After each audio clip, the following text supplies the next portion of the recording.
Hi, everybody. Welcome to the Philly Fan Radio. I'm your host, John Myer, along with Dan Palmieri. And today we're actually talking about the studs, the duds, the preseason game between Baltimore and then the Patriots, and also some other news around the Philadelphia Eagles League and maybe potentially the old Eagles players, whether they're holding out or whether they're retiring.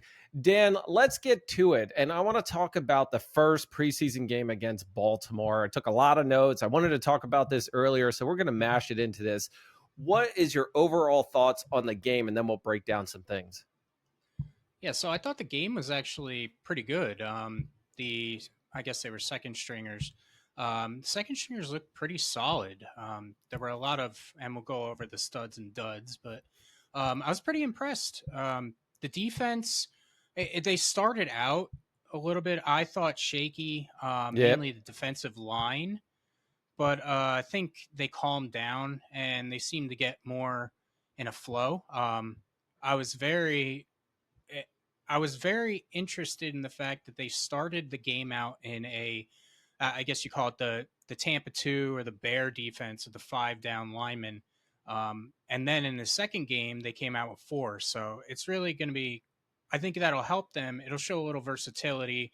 And it shows you that Vic Fangio is still really playing around with this roster, playing around with what people do best. But yeah, I was pretty He, impressed. yep, he's still learning things. And in fact, we're going to talk about not only Kellen Moore and Vic and some of our potential grades that we're going to give it. And I'll throw that out on what kind of grades we'll give them after preseason number 2. But talking about the Baltimore game, I was looking at this, and first of all, I got to tell you, my studs that you have on your list are pretty much right up there. Shipley, I've got to say that after watching this last preseason, is he a number 3 running back, right? Mm-hmm. Gainwell, it definitely looked great out there. Covey, I'm thinking number 3 after this past game. We can talk a little more about it, but just in the Baltimore game alone, those 3 looked great in the offense. Yeah, I definitely agree. Covey, I know he didn't surprise the hell out of you, but he surprised the hell out of me. I mean, he showed really good hands. We all know that in the open field, he looks really good. Making cuts and basically being able to just make things happen. But his hands are pretty good. He showed some pretty crisp route running too. So I was really surprised because when I think of Covey, yes, he's on the roster as a wide receiver, but I really don't think of him as a position player. But he looked pretty impressive. And like you mentioned, Shipley and Gainwell. Um, I was looking a lot at the offensive line. The offensive line, the second stringers were getting great push up front, but they were able to make good reads on the linebackers. One of the things you see with rookies, especially like Shipley, is they'll be a little too fast. They'll hit the hole or hit an opening that they think they won't be patient runners. And he was showing some good patience and some good burst out there. So I was really impressed with him. And I think the Eagles should be really impressed with him and feel pretty comfortable with him actually going into the season as their third running back. Definitely. Now, the other one we were going to mention for this latest preseason game is Milton. And if you watched him in the Patriots game, and I don't want to get ahead because we're talking about the Baltimore one, but Mm-hmm. Milton's another one that I'm actually want to talk about in a little bit where his patience definitely paid off. Just staying focused on the Ravens game. I'll tell you what, I like the offense. Things were going. Pickett was actually pretty decent in it. I can give him that, but I think based off of these 2 games, McKee would be my number 3 actually my number 2 quarterback because he just looked so much better than Pickett in a lot of the plays, and Pickett had more playing time. Yeah, I 100% agree. Pickett, Pickett to me just doesn't have arm strength. You see a lot of throws with him; they're underneath, which is fine, but the throws outside the numbers seem to be what he was having trouble with, Yep. and that's because when you go outside the numbers, it's a lot more timing out there. Especially if you don't have arm strength, you need to be on time with the ball. You need to be able to anticipate the cornerback and like that. But McKee, on the other hand, he has some good arm strength, some deceptive arm strength. Not as athletic running the ball as Pickett, obviously, but he has some really good arm strength. And I actually was impressed with him last year. And he went to the practice squad, but this year he's impressed me. Now I don't think the Eagles will actually put him as the number 2 quarterback because they did make that trade to get Pickett. I think it's going to be one of those they don't want to look stupid with their investment type of deal. But I agree. McKee has outplayed him more so in the Patriots game than in the Baltimore game. Pickett had a trouble getting it definitely outside the numbers, but also sneaking it right in and fading it into that back corner or the back Mm-hmm. shoulder for him. That it was all the way and it was on the out of bounds. And the thing with it is that when he tried to sneak it in, it was over or still like a couple yards of difference. Where Yep. McKee, I don't know, just seeing him out there, and I know he's still new in the league, but I think he is a number 2. I think they should definitely swap something around, but that's my opinion. Nothing on there. But let's actually jump over to a little bit more on the Baltimore game. Overall, I give, obviously there's second and third string. Actually, there's first string in there that are going to be playing the offensive line and the defense. They need the reps, but mainly it's the second and third string in that. The only thing that I will give, and I'll give them an overall, I guess a B for the game. And the reason I say a B is because you can only they're against second and third strings, and not too many stars were doing it. Dan, the other thing that I want to touch on, and I don't know if anybody wants to be concerned or anything, because I don't think you should be, is Jake Elliott actually had a tough time during that game. Yeah, he did. He missed an extra point, hit the upright. But I think if there's anybody on this team that I'm really not afraid of or worried about, it would be Jake Elliott. You It could was a see that. 49-yard field goal attempt. He did Yeah. miss the 49 at the end, and I'm going to talk about the wild ending in a few moments, but I agree with you. I don't think you should be worried about him. No, not at all. And you saw it was actually pretty funny when he missed the field goal. Obviously he's upset. So what does he do the next time? It's around the same yardage. What does he do the next time? He boots the piss out of it and makes sure that it has no chance to hook. Yep. And you could tell he was just a little bit pissed off when he kicked that one. Well, he missed the extra point, and I think that's where the Mm-hmm. concern was coming in because he missed the extra point. He missed the field goal. In the end, and let me talk about the end, okay? There's like 21 seconds left in the game.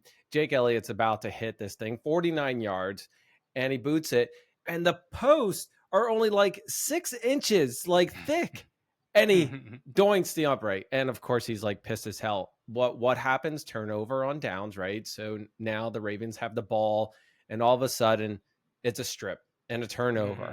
And this is all in the last like 21 seconds, 18 seconds that happened. Ball's turned over, and guess what? Jake Elliott has another try for the same yardage. Mm-hmm. And then he goes to kick it. First of all, he was about to kick it. There was a timeout. What does he do?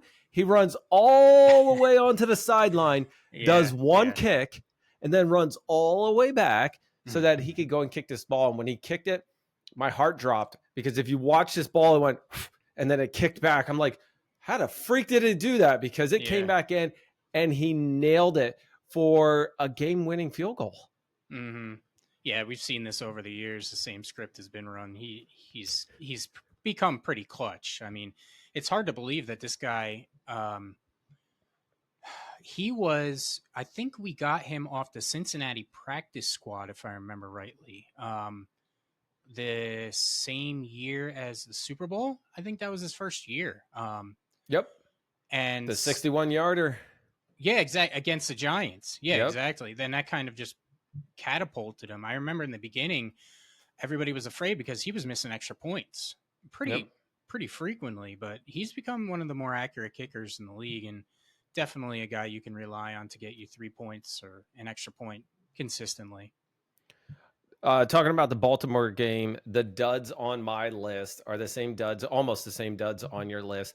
I got to tell you, I was not really impressed with Ross. He got a little better in game 2, though he did leave in the second half in game 2, in preseason game 2. I wasn't impressed with Wilson, and this was in the Baltimore game.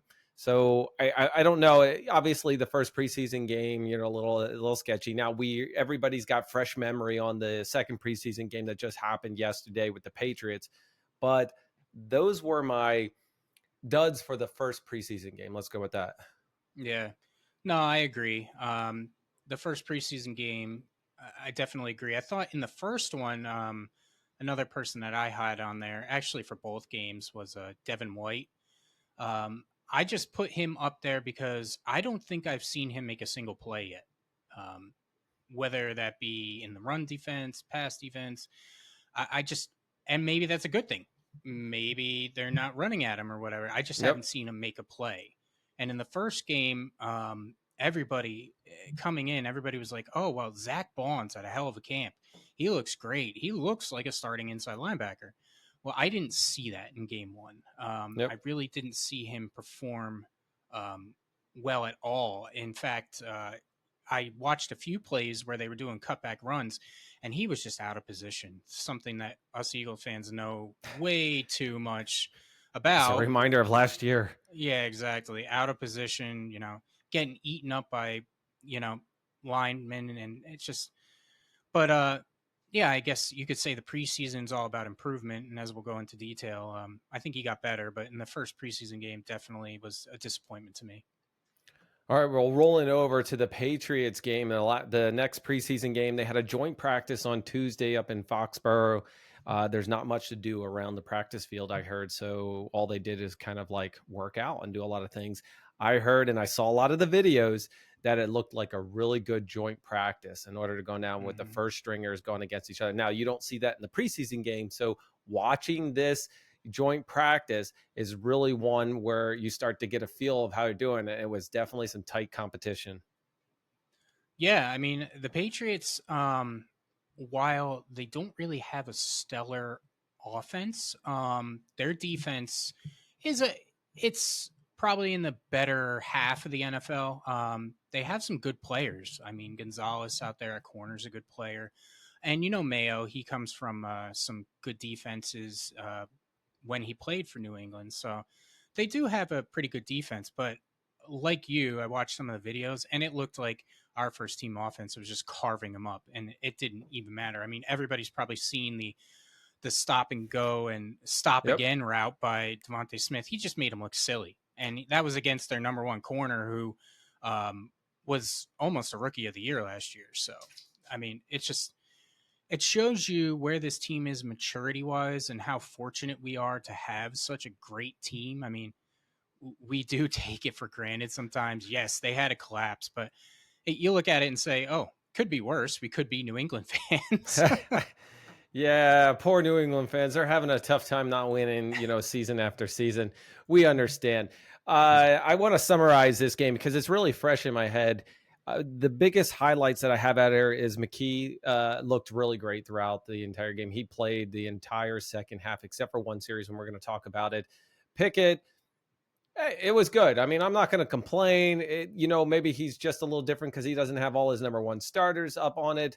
We had a Maddox pick, which I'm going to talk. I just want to mention is that I would have been upset if it wasn't a preseason game of him running out of bounds. He just like kind of jogged off to the side. I'm like, wait, what is he doing?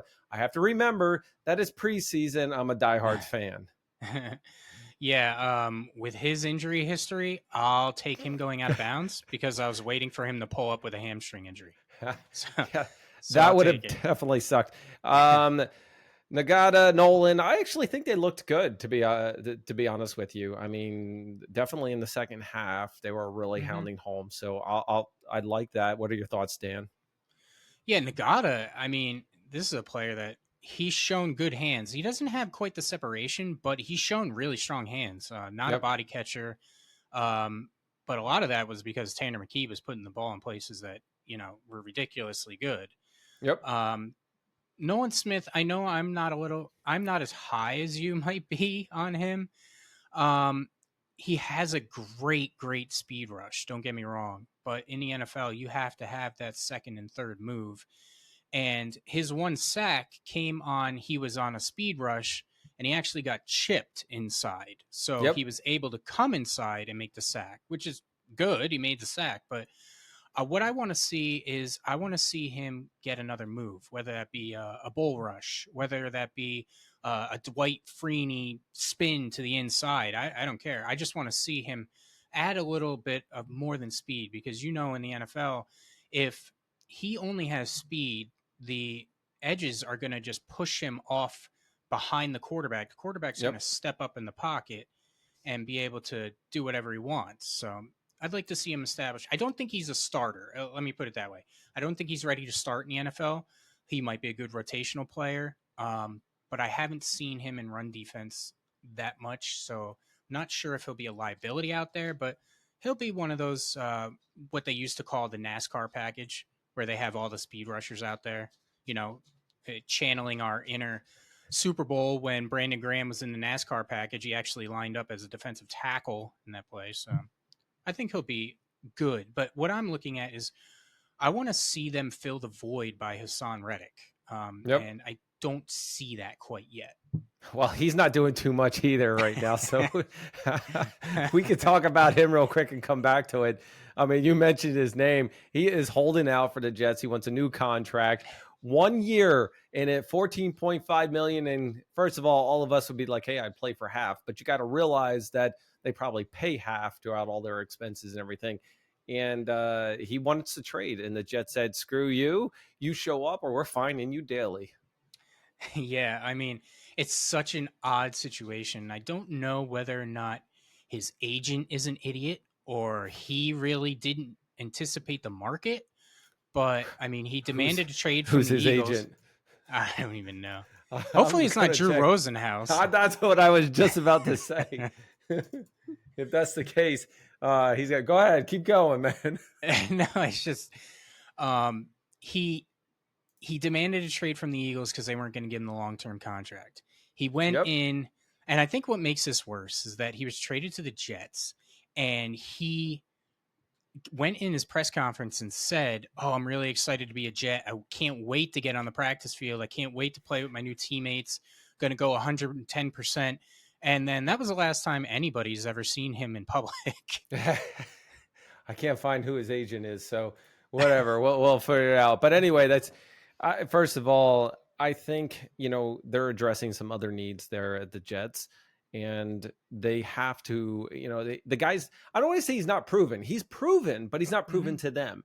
I don't think anybody coming onto a new team can say, yeah, I want to do it, because you don't even know what their offense is like. You don't even know what their people are, their personnel is like. Maybe you don't want a new contract and you want to take your 1 year and out. Right. Yeah, it's so weird because when you see those a trade of a pretty good player like that, especially one that or especially one that um what was I going to say?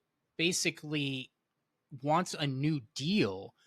You see them traded, but you see them also sign a contract immediately. I mean, you don't Yep. trade the guy without a contract in place. And Very I true. guess I mean, why would Weird for Hassan Jets Reddick? personnel. Yeah, exactly. Why would you, if you're Hassan Reddick, why would you want to get traded without a contract in place? And if you're the Jets and you know he's unhappy and wants a contract, why would you trade draft capital for a guy that you didn't have intentions on signing to a long-term deal? Yep. I mean, it's not like he just came out of nowhere and said, I want a contract. I mean, they knew this was happening. So huge mistake on both parties. And I'm just Except for glad the that Eagles. Philly. Yeah, exactly. I'm glad that Philly's not dealing with it. Exactly. Going back to the preseason game with the Patriots, I'm just going to do a couple more highlights. So Milton, we talked about his patience right there at the hole. You just got to watch some of those highlights where all of a sudden he's sitting there, and you talked about those rookie running backs where they just plow right through. He sat there and he looked, and it was like a millisecond or two where we're thinking like, holy shit, why isn't he running? All of a sudden he runs through the hole. He had the rushing TD for that last push effort. I mean, it was nice to see that we have this backlog of running backs between Shipley looked really great in this as well. We have Milton. I mean, you have a huge collection that you can actually pull from. Yeah, absolutely. I mean, for a long time, we had our skill position players were lacking. I mean, back to the days of James Thrash and Todd Pinkston out there. We didn't Oh, have those good bring skill. back memories. Not all good. Well, they you had know, some good plays. well, I have to point this out. I was in my closet the other day getting dressed, and I happened to notice a yellow Kevin Curtis jersey in the back of my closet. And that that brought back Throwback. some nostalgia for there. But but Uh, anyway, yeah, we have some good skill players. I mean, even our guys that are on second and third string, really really good skill players, and we should be very excited about where the team looks from a youth standpoint and from a depth standpoint. I think we're better positioned than most teams. Well, three last things I want to talk about on the Patriots thing. One, we did the 2-point conversion. Yay! Okay, that was really good for the test out. I like that they were testing it out. The other thing I want to talk about, the brotherly shove does not seem to be effective or too effective here in the preseason. In the Patriots game, there was a brotherly shove and it was ruled complete. And then, the challenge flag was thrown out and new rules apply that if you win one, you get an extra one. So I think with those rules, though, I'm a little skeptic because I think if you win one, then they're just going to throw it more often and slow the game down. I like the old rules with the challenge flag because it made them really methodical. Yeah, whatever, something word like that about picking, what they wanted to challenge or not. And then when the refs came out and what they said was, it's good. You got the first down. But then they said, no, we messed up. Go back. You know what I mean? And then it was turnover downs. Dan? I don't know what the hell happened there. I mean, the refs are in preseason too, by the way. So the one thing that I thought was absolutely hilarious, and I don't know if they intended for the timing to come out like that, is right after they said, oh, well, he came out, said it was good, but then he said it wasn't good. They were talking about the fact that AI could replace the refs in so many situations. Ross Tucker was talking about, yeah.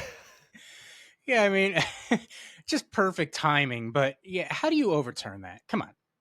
How do you, he's in a mass of bodies. How can you definitively say where the ball was when he went I couldn't down? see it. No camera angle that we saw could show that the ball, where his elbow came down, the ball's got to be forward from the elbow, right?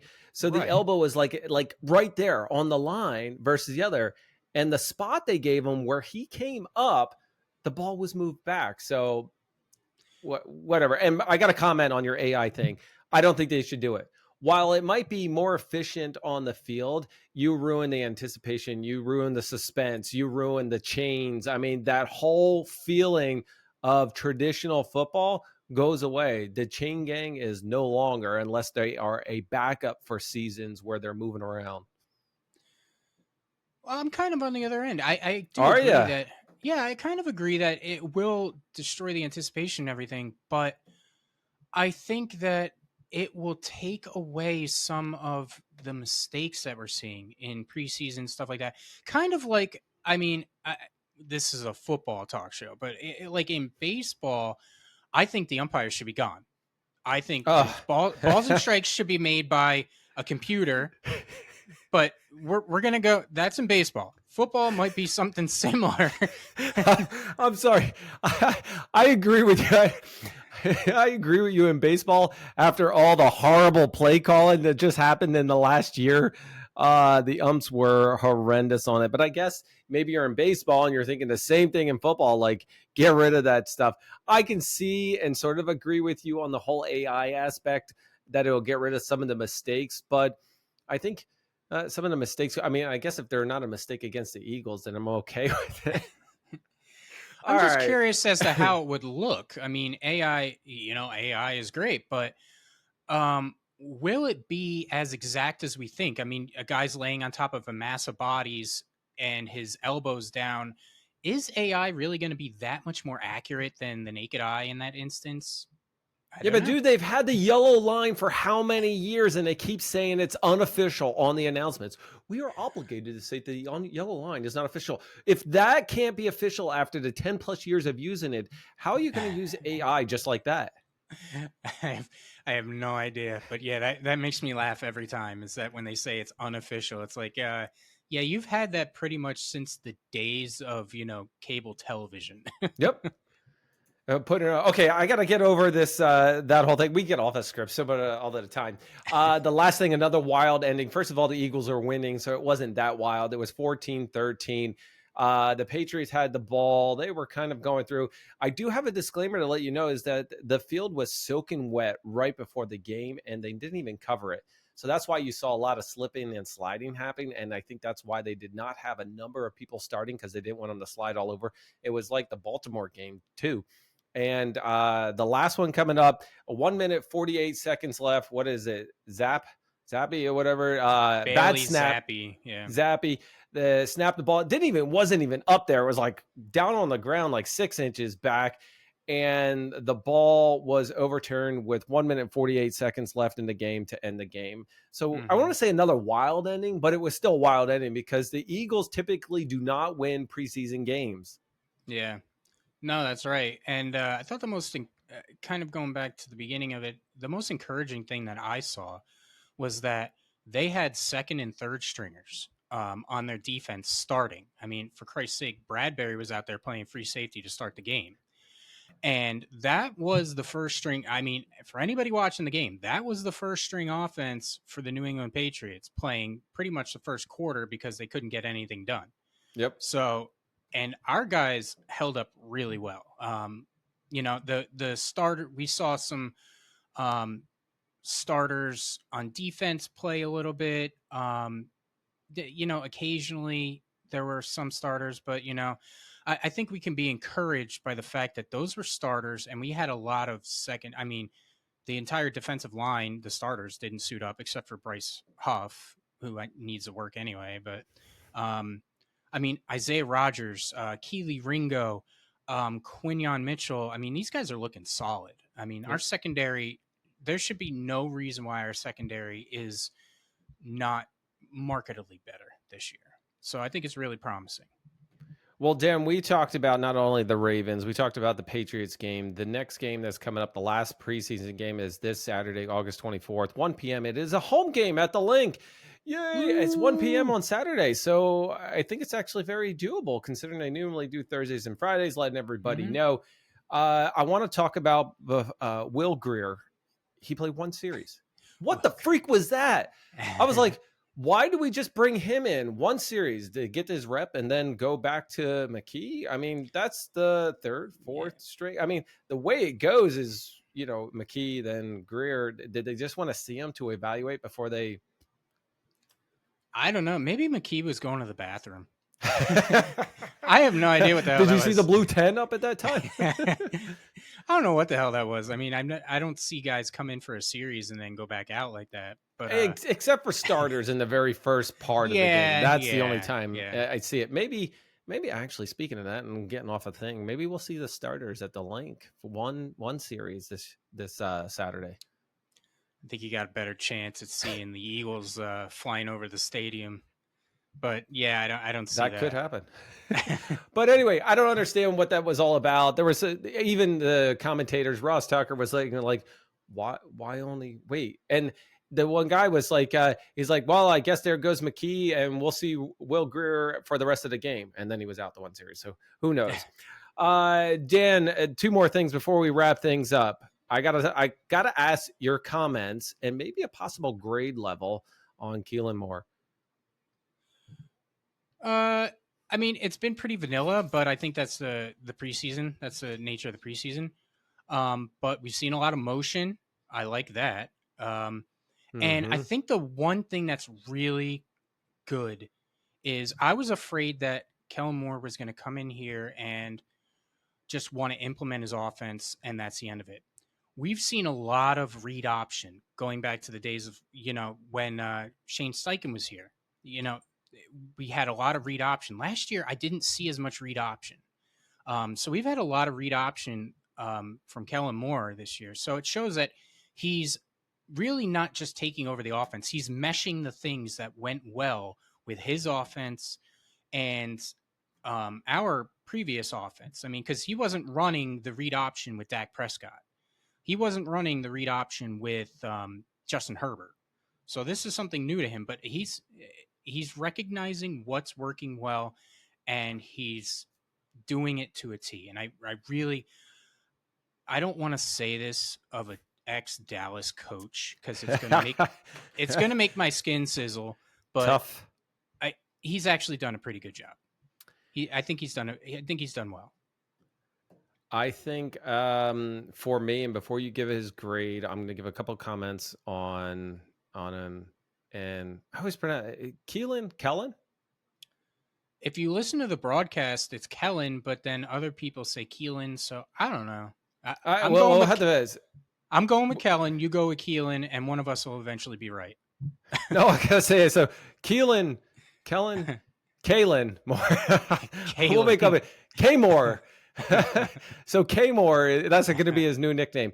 First of all, I do like what the offense is looking like. I know they're keeping things under wraps until the actual season starts, but I do like all the, obviously some of the read options, some of the things that are happening, some of the motions already. I love when they shoot to the sideline and you see the entire offense of players who are not starting are looking and just they're full of energy. So you can tell what that team is all about. You can tell that they're going to do great this year. At least I'm speculating a little bit. My grade for him, and I know this is the tough part because, like you said, he's ex Dallas, and we don't usually do. We could take anybody from anywhere else in the NFC East, and we'd be okay with it. It's just the Dallas part of it Mm-hmm. for the most part, and how the team is being receptive, and I'm talking team camaraderie. I'm going to give him, I'm going to say an A minus. I have to go in the A's with him. Now, I don't want to give him too much of a credit, but I do like what I'm seeing so far. What are your thoughts? I'm gonna go with the B plus, only because I'm gonna stay away from the A's because it's preseason. Um, but I mean, in preseason he's looked good, and if you look at the open practices when they actually do throw the ball more, and you see the starters, I mean they destroyed the Patriots basically in Nope. their open practice, and the other practices they've been pretty solid in. But I'll stick with the B with hopes that I'm completely wrong and it'll be an A. All right. Now switching over to Vic and the Mm-hmm. defense. I'm on a B right now.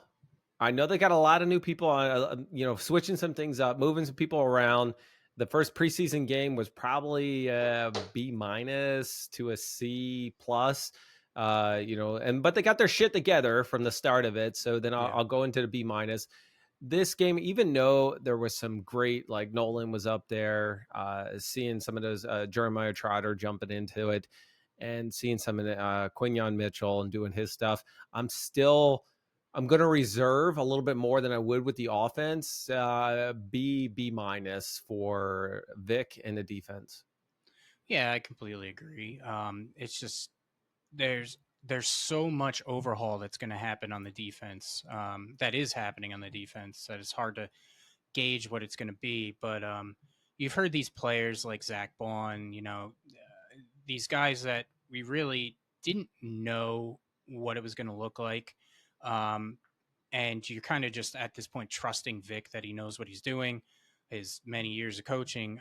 And it looked like, I mean, Bond was hitting the hole. He was reading, he was looking really good. I would agree with you that the first game, the defense was about a C plus. And the second game they got better. I think that was a solid B, which we can be very optimistic about because, to be honest with you, we don't need a top five defense. Yes, it would be fantastic to have a top five defense. With this offense, we just need a defense that doesn't allow every single possession to be a touchdown. That would be nice. That's all I care about. I want to be able to go to a game and I want to be able to actually play with a lead. That would be just amazing. That would be incredible. And I didn't I see don't that want at all or last sit year. on my edge of my seat and worry that we're winning by 3 touchdowns and all of a sudden we're stressing out at the end for a freaking field goal. Yes, I would Yeah. love to see that. I want to see the defense just totally dominate. I would love 2 to 3 games back to back where we just dominate the shit out of it and we're freaking hyped up that we know Mm-hmm. that we're not going to go in and, oh, well, we're Eagles fans and we're used to the disappointment onto it. Dan, I got to wrap things up. And real quick, I'm going to let you fill in any of the stuff that I might have missed for it. But I do want to talk about the first virtual home opener, remote home opener with against Brazil. Well, not against, at Brazil with the Packers happening on the 6th. You can actually go down to the link and do a watch party. Yeah. Yeah, I'm going to watch from my couch. No offense, but watching in the stadium is great, but I would have rather this one actually in the stadium. Yeah, I would agree. I'm going to stay home for that one. Enjoy the couch. Maybe in the spirit of Brazil, have some tacos. Do some southern things. But no, I'm going to stay home with that one too. And We I should think have it's some Brazilian food. What the hell do you eat? But either way, that's what we should do for the game. maybe there's a Brazilian steakhouse by us. There is, but do they deliver? Oh, I don't know. We're gonna have to look at that one. All right, Dan, I'm gonna wrap things up. What did I miss? Did I miss anything for this episode? No, I don't think you missed anything. Just really excited. I mean, the preseason is finally going to be coming to an end. Our next episode should air probably right before the next preseason game, so we'll have a little bit more to talk about. Maybe we'll have some news outside of the Eagles. There seems to be some movement in the Brandon Ayuk situation, and that could have some impact with the Eagles because San Fran has become one of our biggest rivals, and hopefully we get some news out of Dallas with Jerry Jones still saying that there's no rush to sign their best offensive player. CD, just retire. All right, everybody. This has been the Philly Fan Radio. I'm your host, John Myer, along with Dan Palmieri. Don't forget to hit that like, subscribe, and notify because we're out of here.